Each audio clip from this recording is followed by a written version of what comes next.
De hace tiempo, el vecindario se había transformado en un lugar tranquilo y agradable, donde todos nos conocíamos y nos cuidábamos entre vecinos. Sin embargo, últimamente, las cosas habían cambiado, y una de las principales razones era el comportamiento de los hijos de mi hermana. Ella, con una actitud permisiva, parecía ignorar los problemas que causaban, dejando que sus acciones arruinaran la paz del lugar.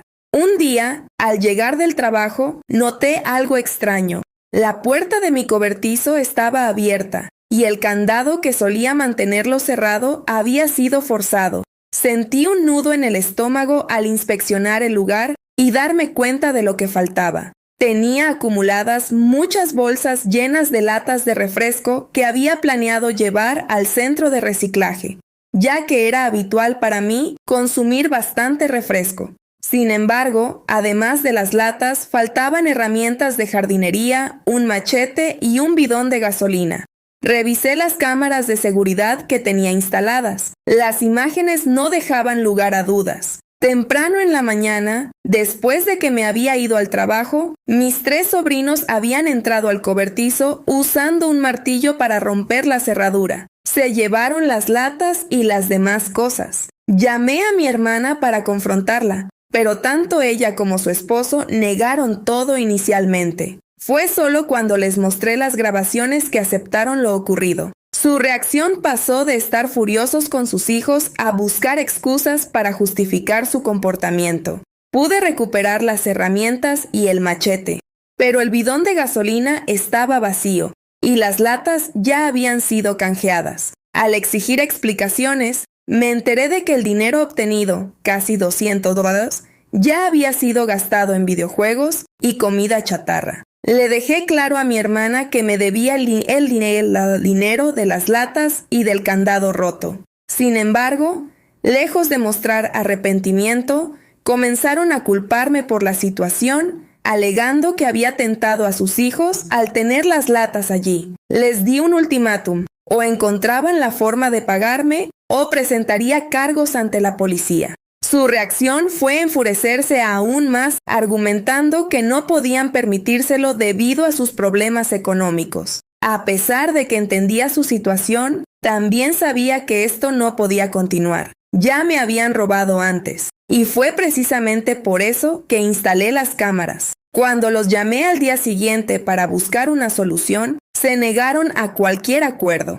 Me acusaron de ser despiadada y de ponerlos en una situación imposible. Su hijo mayor incluso me envió una foto burlándose, con una lata de refresco en la mano y un gesto ofensivo. Finalmente, decidí acudir a la policía. No fue una decisión fácil, pero estaba claro que no podía seguir permitiendo este comportamiento. A veces, incluso cuando se trata de familia, hay que poner límites para proteger lo que es justo. Fue entonces cuando comencé a marcar mis iniciales en los estuches y discos con un marcador permanente, para tener pruebas cuando se llevaban algo mío. Cada vez que los confrontaba, intentaban justificarlo con excusas del tipo: «Oh, nos dejaste tomar los prestados», pero yo siempre los llamaba y los obligaba a devolver lo que habían tomado, y cada vez actuaban como si yo fuera la mala de la historia. Para colmo, cuando tenían que disculparse, sus disculpas eran tan falsas que resultaban insultantes. La gota que colmó el vaso y que llevó a que los prohibiera en mi casa ocurrió cuando usaron una llave de repuesto que tenía escondida para entrar. Se llevaron 3 six-packs de mi cerveza favorita de la nevera y saquearon mi cocina como si fuera un supermercado. Por si fuera poco, uno de ellos usó mi baño, no tiró de la cadena y, como si no fuera suficiente, orinó intencionalmente en el suelo. Por supuesto, intentaron negarlo, pero sabía que habían sido ellos. Encontré la cerveza robada escondida en su habitación. Cuando enfrenté a mi hermana y su pareja, apenas los castigaron. Me dieron una excusa mediocre, algo como: «Los niños son niños». Pero la situación empeoró cuando me regañaron a mí por prohibirles la entrada a mi casa. Desde ese momento supe que no podía esperar nada más de ellos. Fue entonces cuando instalé las cámaras. No le conté a nadie, y resultó ser una decisión brillante. Mis sobrinos no tenían idea de que estaban siendo grabados cuando entraron en mi cobertizo. Supongo que me veían como su blanco más fácil. Tan pronto como me sea posible, tengo pensado instalar más cámaras dentro de mi casa. El sábado pasado, finalmente arrestaron a mis sobrinos. La policía fue a su casa con una orden de arresto, y mi hermana y su pareja no tuvieron más remedio que dejarlos entrar. Según un vecino que estuvo presente, esos pequeños engreídos pasaron de ser los típicos chicos desafiantes a llorar como bebés en cuanto los esposaron. Después del arresto, mi teléfono no dejó de sonar. Mi hermana y su pareja me llamaban una y otra vez, desesperados porque no podían sacar hasta los chicos de la cárcel hasta el lunes por la mañana. Ahora enfrentan cargos por hurto, destrucción intencional de propiedad, vandalismo y acoso.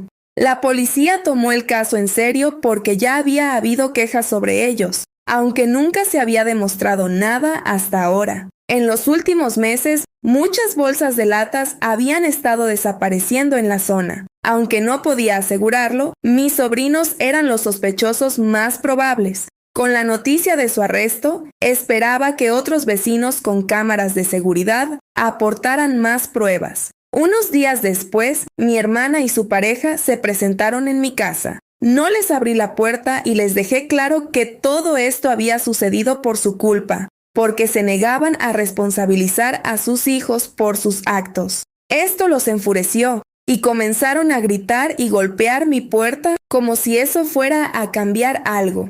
Tuve que amenazar con llamar nuevamente a la policía, y como ya lo había hecho una vez, sabían que no estaba bromeando. Y así quedó claro, habían cruzado demasiados límites, y yo ya no iba a tolerar más. Finalmente, se fueron sin causar más problemas, pero no tardaron en inundar mi teléfono con mensajes. No bloqueé sus números. En lugar de eso, decidí guardar cada mensaje que me enviaban, porque había tomado una decisión: llevarlos a la Corte de Reclamaciones Menores por todo lo que había pasado. No era que necesitara el dinero, ni siquiera lo quería realmente. Ya había reemplazado el candado destruido con uno mucho mejor, pero los niños no eran los únicos que necesitaban aprender una lección. Esperaba meterlos lo suficientemente en problemas como para que jamás volvieran a cruzar conmigo. Afortunadamente, tenía el apoyo total de mi familia. Mis padres, tíos y primos estaban de mi lado, porque mis sobrinos también los habían robado en el pasado. Después de prohibirles la entrada a mi casa, otros familiares hicieron lo mismo. Planeaba presionar para que mis sobrinos hicieran servicio comunitario, no solo porque creía que era lo correcto, sino porque sabía que eso era lo que más odiaban. Cada vez que los obligaban a hacer algún trabajo que no querían, no hacían más que quejarse y actuar como si el mundo estuviera conspirando contra ellos. Tal vez unas cuantas cientos de horas de trabajo no remunerado les enseñarían algo de humildad.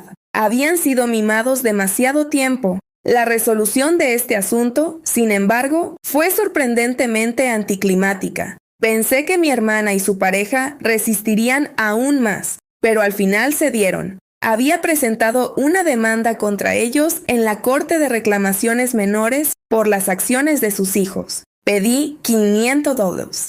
Esto incluía las latas robadas, el candado destruido, el costo del nuevo candado, mucho más caro, los gastos legales y los daños emocionales por el acoso. Un amigo cuyo padre era abogado me ofreció una consulta gratuita y me aseguró que tenía un caso sólido. Contaba con las grabaciones de las cámaras que mostraban a mis sobrinos robándome, además de las imágenes de mi hermana golpeando mi puerta principal y los mensajes que me habían enviado.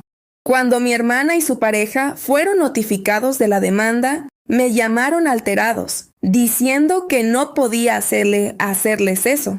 Les respondí que este era el precio de no ser responsables como padres y permitir que sus hijos se convirtieran en pequeños ladrones arrogantes. Les dejé claro que si querían hablar conmigo, sería en la corte o cuando decidieran pagar los $500 que estaba reclamando. Luego les colgué. Ayer por la tarde, mientras estaba con unos amigos después del trabajo, relajándonos y viendo una película, llamaron a mi puerta.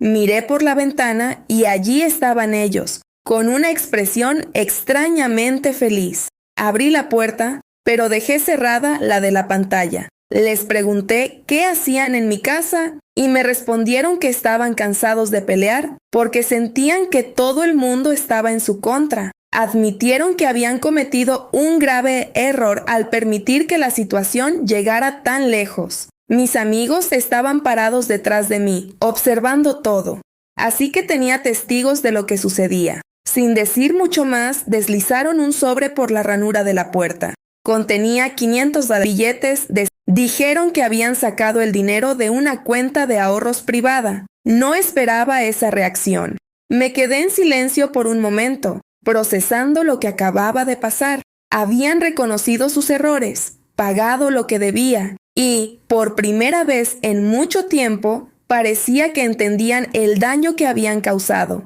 No sabía si aquello marcaría un cambio real en su actitud, pero al menos, por una vez, el mensaje había llegado. Me aseguraron que, a partir de ese momento, mis sobrinos serían castigados debidamente por sus acciones. No me pidieron que retirara los cargos, pero sí me rogaron que fuera indulgente. Respondí que solo estaba buscando que realizaran servicio comunitario, lo cual ya era bastante considerado de mi parte. Dijeron que cooperarían y que esperarían que el juez estuviera de acuerdo. Suspiraron con resignación y, aunque el gesto parecía sincero, yo no bajé la guardia. Después de todo, otros miembros de mi familia ya habían tomado cartas en el asunto. Supe, por ejemplo, que mis padres habían amenazado con desheredar a mi hermana si no hacían cambios para mejorar. Parece que esa presión dio frutos, aunque fuera un cambio forzado. A veces, lo forzado es mejor que nada. Mi madre visitó la casa de mi hermana poco después de que me devolvieron el dinero. Me contó que los videojuegos habían desaparecido por completo, al igual que el televisor donde mis sobrinos solían jugar y ver películas. Según mi madre, los niños pasaban la mayor parte del tiempo encerrados en sus habitaciones, siendo groseros e inhóspitos incluso con su abuela. Mi hermana justificó su actitud diciendo que estaban lidiando con la situación, pero yo no estaba tan segura de que eso significara algo positivo. Decidí retirar la demanda después de que me pagaron lo que pedí. Sin embargo, el caso contra mis sobrinos por robo seguía adelante. Ahora estaban recibiendo la crianza que debieron haber tenido desde el principio. También me prometieron que no se acercarían a mi casa en mucho tiempo. Para mí, eso era un alivio. No quería volver a verlos rondando por mi propiedad. El tiempo pasó, y mis sobrinos terminaron enfrentando las consecuencias. Se acordó fuera de la corte que realizarían servicio comunitario. Aunque no fue mucho tiempo, cada uno recibió más de 100 horas de trabajo, y el juez aceleró el caso después de que sus padres cooperaron y me pagaron. Los enviaron a recoger basura y realizar tareas en parques locales, bajo la supervisión de un sargento retirado, que no les dio ni un momento de descanso. El mayor de mis sobrinos, en particular, no soportó la autoridad. Constantemente discutía con cualquiera que le pidiera que trabajara, al punto de que su padre tuvo que ser llamado más de una vez para obligarlo a tomar un rastrillo. Abiertamente me culpaba por su situación, mientras sus hermanos, al principio, parecían estar de su lado. Por mi parte, instalé más cámaras alrededor de mi propiedad, asegurándome de cubrir cada rincón, especialmente el área del cobertizo. No quería sorpresas. Aunque parecía que habían aprendido algo de toda esta experiencia, no estaba completamente segura, sobre todo en el caso del mayor, que seguía obsesionado con buscar venganza. A pesar de todo, sentí que hice lo correcto. Tal vez no lograra cambiar por completo su actitud, pero al menos dejaron de sentirse intocables. Y eso, para mí, ya era una victoria. Con el tiempo, los dos menores de la familia terminaron distanciándose de las ideas del mayor. Finalmente entendieron lo equivocados que estaban al seguirlo. pero eso solo empeoró las cosas para sus padres, quienes me culparon por la división familiar. Sin embargo, nadie estuvo de su lado en esa acusación. Todo recaía en ellos y en su terrible crianza. Con el tiempo, se volvieron callados y amargados, ya que la mitad de la familia no quería tener nada que ver con ellos. Incluso sus propios hijos estaban divididos. Los menores intentaban cambiar, mientras que el mayor se negaba rotundamente. La situación se tornó tan tensa que el mayor tomó una decisión increíblemente estúpida, algo que aún me cuesta creer. En medio de la noche, se escapó de casa y atacó mi propiedad. Llevaba 2 martillos en las manos, uno en cada una, y lo primero que hizo fue arremeter contra el candado nuevo de mi cobertizo. No logró romperlo, pero lo dañó tanto que tuve que reemplazarlo después. También destrozó la puerta del cobertizo con las garras de los martillos, dejando marcas por todas partes. Me despertó el ruido de los golpes. Confundida, miré por la ventana de mi dormitorio y vi a alguien encapuchado destrozando mi cobertizo. En ese momento no sabía que era él, ya que llevaba una máscara espeluznante. Encendí las luces del cuarto y, al verme, lanzó uno de los martillos hacia mi ventana. El vidrio se rompió en 1000 pedazos y tuve suerte de no cortarme los pies porque estaba descalza. Después de eso, corrió hacia la puerta trasera y comenzó a destrozarla con el martillo que le quedaba. Rompió la perilla, una ventana pequeña y dañó seriamente la madera con las garras del martillo. Temía que la puerta no resistiera, así que grité que había llamado a la policía. Al escucharme, huyó antes de que llegaran. Las cámaras de visión nocturna captaron todo. Aunque llevaba una máscara, su sudadera de la escuela y sus zapatillas eran inconfundibles. Además, sus hermanos no tenían un par igual de esas zapatillas. Por si fuera poco, sus huellas dactilares estaban en el martillo que arrojó por mi ventana. La policía no tardó en identificarlas, ya que habían sido registradas cuando lo arrestaron por el robo anterior. Cuando los agentes fueron a buscarlo, negó todo. Pero las pruebas eran abrumadoras. El otro martillo estaba en su habitación, junto con la máscara y la ropa que llevaba esa noche. Todo fue tomado como evidencia. Esta vez, sus padres no movieron un dedo para defenderlo ni intentaron echarme la culpa. Simplemente dejaron que se lo llevaran, gritando y llorando. No estuve presente durante su arresto, pero me contaron que pasó de negar todo, a llorar desconsoladamente, y luego a gritar que todo era culpa mía y que tenía que vengarse. Tras ser arrestado, tuvo que someterse a una evaluación mental seria. Los resultados revelaron que podría tener un trastorno bipolar. Aunque todo esto fue un caos, sentí un pequeño alivio al pensar que, tal vez, finalmente recibiría la ayuda que necesitaba. Sin embargo, eso no excusa lo que hizo después. Cuando finalmente fue diagnosticado correctamente con trastorno bipolar, comenzó a culpar a su condición por todo lo malo que hacía, actuando como si no mereciera nada de lo que le estaba ocurriendo, solo por recibir tratamiento. A pesar de eso, terminó pasando un mes en un centro de detención para menores. Durante su tiempo allí, lograron medicarlo adecuadamente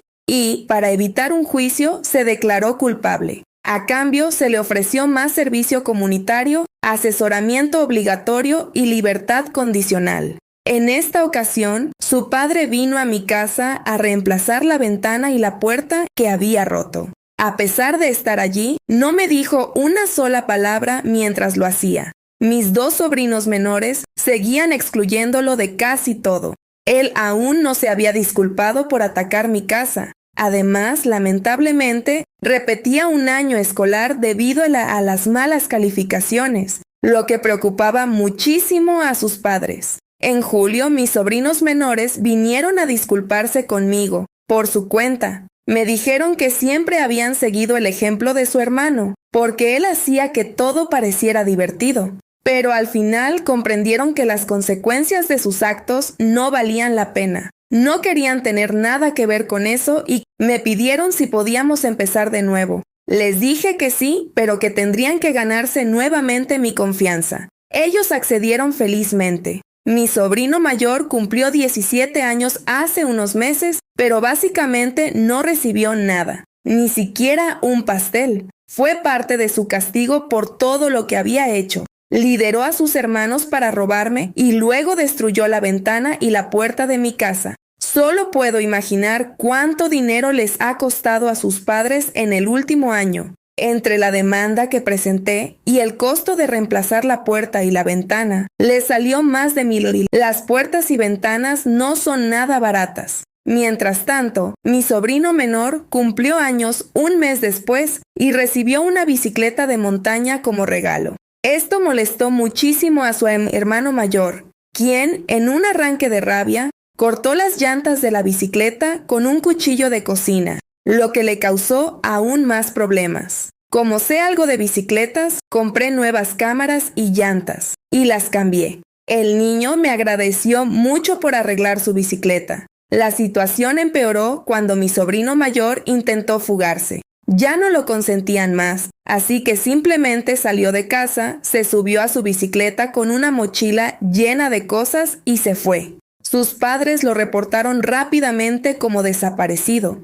porque dejó una carta de despedida. En ella me culpaba a mí y a su trastorno bipolar por todos sus problemas. En la carta decía que no podía esperar a cumplir 18 años para alejarse de todos nosotros, como si estuviera haciéndonos un favor al irse antes. Pero regresó 3 días después, sin su bicicleta ni su mochila, y con el rostro golpeado. No nos contó qué había pasado, y aunque le regañaron por seguir usándome como chivo expiatorio de sus problemas, lo cierto es que no lo obligué a robarme ni a atacar mi casa.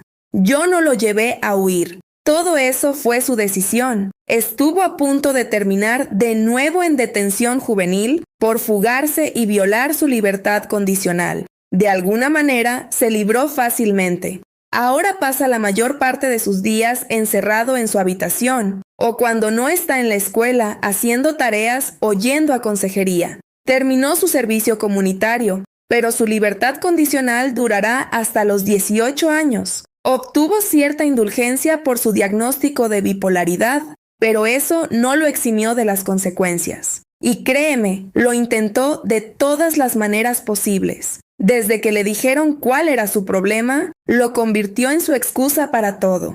Pero muchas personas viven con la misma condición mental y nunca hacen lo que él hizo. He estado reparando mi relación con mis sobrinos menores, pero con el mayor no quiero tener nada que ver. Y la sensación es completamente mutua. Solo lo he visto una vez en persona en los últimos meses. Y en esa ocasión me miró con más odio del que jamás había visto en alguien. Luego se fue, pisoteando, como si no pudiera soportar la presencia de alguien que lo contradijera. Ya no puede pintarme como la villana sin que alguien lo cuestione. Así que, por ahora, no hay mucho que pueda hacer más que tratar de seguir adelante. Desde que comenzó la escuela, se ha vuelto un completo ermitaño. Me cuentan que casi no habla con nadie, ni siquiera en el instituto. Mis sobrinos menores me dicen que se burlan de él y lo marginan, algo que, la verdad, no creo que le ayude en absoluto.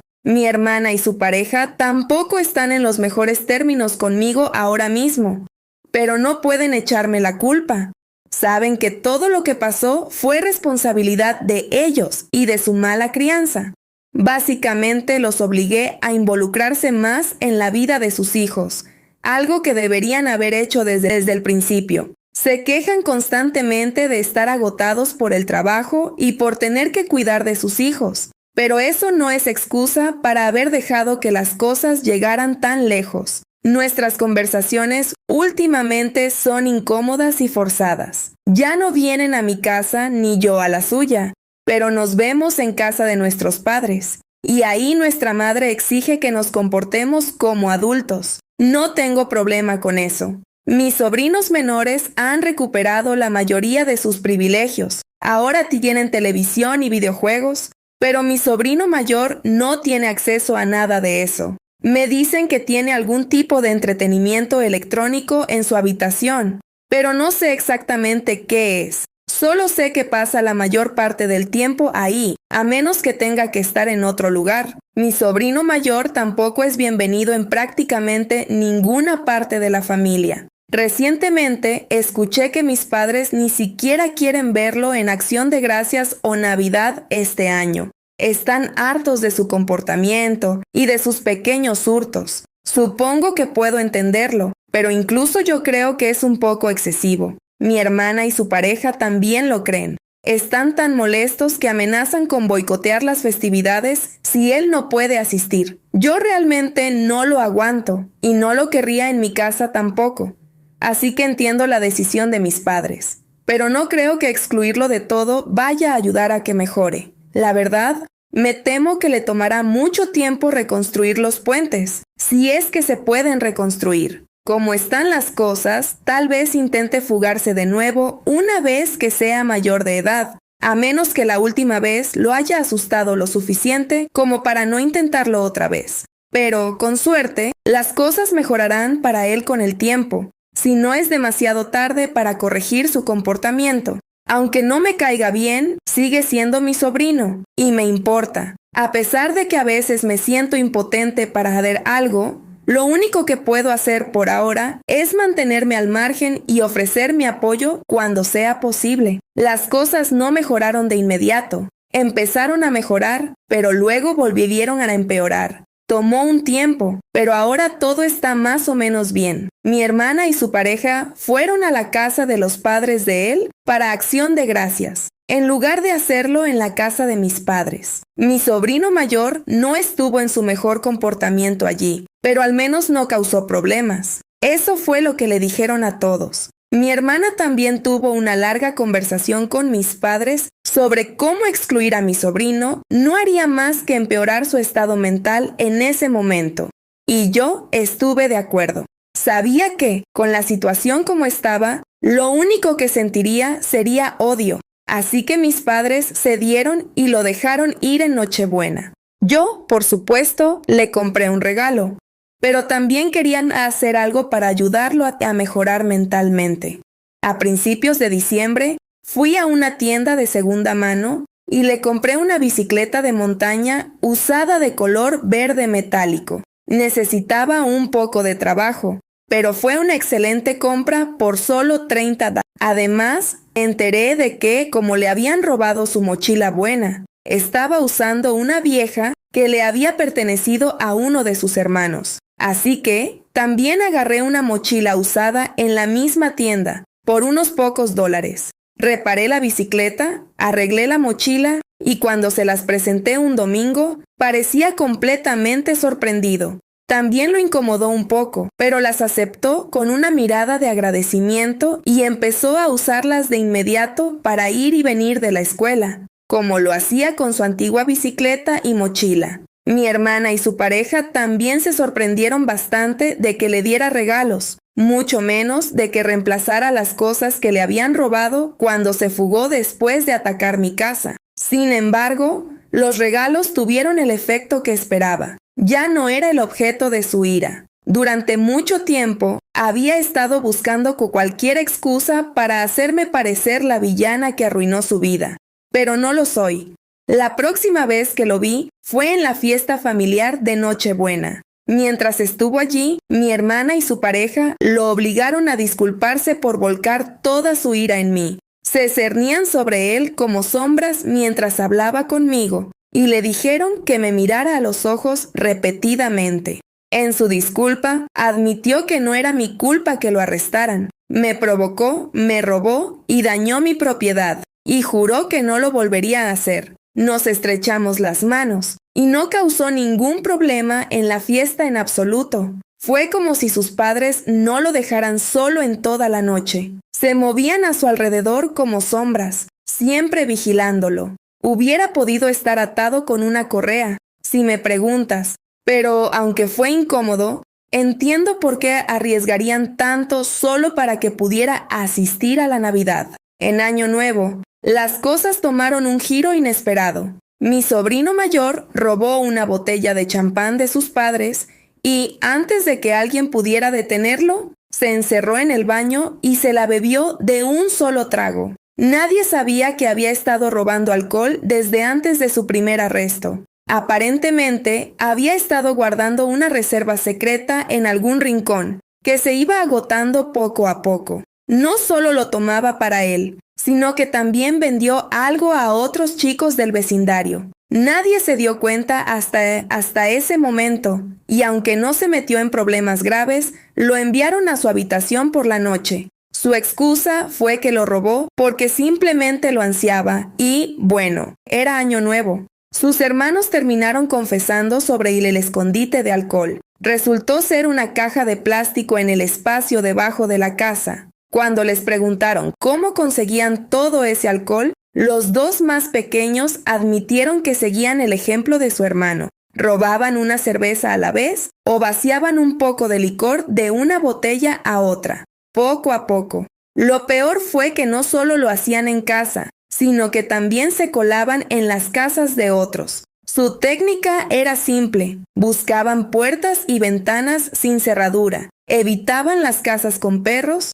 porque ladraban, y el más pequeño se metía por las ventanas porque era el más ágil, para luego desbloquear las puertas y dejar entrar a sus hermanos. No solían robar cosas grandes para poder regresar varias veces. Todo eso salió a la luz después de su arresto el año anterior. Se dieron cuenta de que ya no disfrutaban ser ladrones, aunque seguían el ejemplo de su hermano, y aunque trataban de mantener todo en secreto, no tardaron en ser descubiertos. Al final, algunos vecinos de la zona, incluidos los de mi hermana, instalaron cámaras. El castigo por revelar cómo robaban no fue tan grave. A los más pequeños les pareció redundante, pero para el mayor, las consecuencias fueron claras. Estaba en libertad condicional y aún no había intentado robar nada más, hasta que se atrevió con la botella de champán. Bill, preocupado por sus ansias, comenzó a darle chicles de menta para ayudarlo a sobrellevar la situación, ya que era lo que usaba para reducir su consumo de alcohol. Al menos algo ayudó.